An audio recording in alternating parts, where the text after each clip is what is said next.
Berapa banyak orang-orang di masa mudanya dia berkata, nantilah kalau seandainya saya sudah menikah, saya lebih ingin menata diri, ya saya ingin memakai hijab, saya ingin menjaga sholat 5 waktu, ya nanti awal saya pernikahan.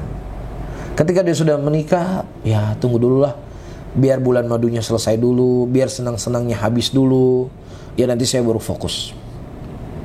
Ketika senang-senangnya sudah selesai, bulan madunya sudah selesai, ya kemudian datang lagi, udahlah tunggulah biar saya punya anak dulu satu, biar fokus dulu punya anak, program agar bisa cepat punya anak.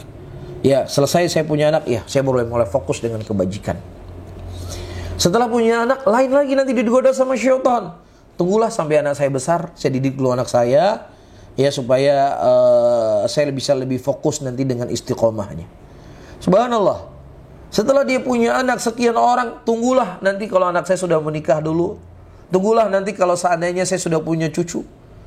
Ketika umurnya 70 tahun, para hadirin dan hadirat rahimani wa rahimakumullah, dan dokter telah memvonis dia sakit, dan sakitnya itu tidak akan membuat dia lama tinggal di dunia ini. Dia akan meninggal secara ilmu medis, yang seharusnya ya dia lebih membenah diri untuk sholat, ruku, bertaubat, beristighfar kepada Allah Rabbul Alamin. Tapi dalam titik dia sudah lemah, fisiknya sudah lemah, hatinya sudah lemah. Ya, noda hitam telah menutupi seluruh kolbunya. Maka dalam kondisi seperti ini dia akan berputus asa. Dalam kondisi seperti ini dia akan sudah sulit sekali bertaubat. Ibaratnya dia mengorek kubur dirinya sendiri sedikit demi sedikit, sampai dalam. Ketika dia sudah berada di jurang kedalaman, fisiknya sudah lemah, hatinya sudah melemah, sulit untuk dia naik kembali. Maka tidak sedikit kita dapatkan orang-orang sudah umur 80 tahun, 70 tahun tidak pernah sholat. Dia sudah tertidur di rumah sakit, sudah sekian banyak kabel di dalam tubuhnya tersebut dipasang. Jantungnya sudah mulai sulit untuk bergerak. Dia ajak sholat, di situ dia akan marah. Dia ajak beristighfar, di situ dia akan jenuh. Atau dia akan, ibaratnya, dia akan tolak penasihat orang memberikan nasihat. Kenapa para hadirin? Karena hatinya tadi sudah gelap. Hatinya sudah membeku. Hati-hati hal yang seperti ini. Jadi gak ada jaminan. Nantilah kalau seandainya rambut saya sudah mulai memutih, saya mulai istiqomah. Gak ada jaminan. Gak ada jaminan. Kalau pertama tidak ada jaminan apakah umur kita sampai ketika rambut kita memutih. Dan kalau seandainya umur kita sudah memutih rambut kita, juga tidak jaminan kita bertobat. Jangankan kita hidup di dunia ini para hadirin. Allah subhanahu wa ta'ala menceritakan dalam Al-Quran.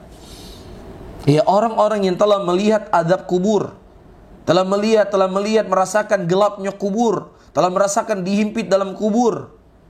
Ya, dan juga telah mendapatkan siksaan-siksaan dalam kubur. Kata Allah, la ruddu la'adu limanuhu anhum wa innahum lakadzibun. Kalau seandainya mereka dikembalikan ke dunia, iya, sesuai dengan apa yang mereka minta, agar mereka bisa beramal soleh dari apa yang dulunya mereka tinggalkan. Kalau seandainya mereka dikembalikan, la'adu, maka niscaya dia akan kembali berbuat dosa, dia kembali berbuat maksiat, dia kembali meninggalkan ketaatan. Dan mereka itu pendusta, kata Allah.